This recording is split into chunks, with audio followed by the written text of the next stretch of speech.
Impetigo. Introduction. Point to the epidermis. Choose one of the following options. 1 or 2. Correct. This is the outer layer of the skin called the epidermis. All forms of impetigo cause painful sores to form on the skin.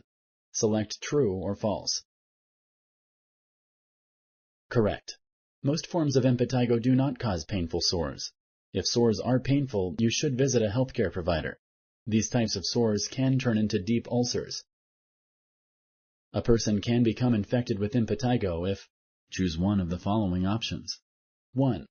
He or she comes into contact with the sores of an infected person. 2. Bacteria that causes impetigo enters the body through a bug bite. 3. Bacteria that causes impetigo enters the body through a skinned knee.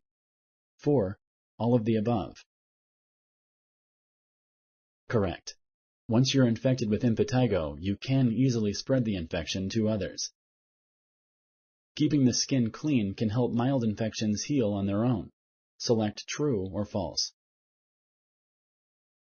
Correct. Francine has had impetigo for 2 weeks. Her joints are painfully stiff and her face is swelling. She has noticed blood in her urine. What should Francine do? Choose one of the following options. 1. Contact her healthcare provider. 2. Rest at home and wait to feel better. Correct.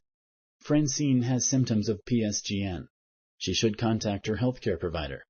Although most people recover without any lasting damage, PSGN may lead to chronic kidney failure.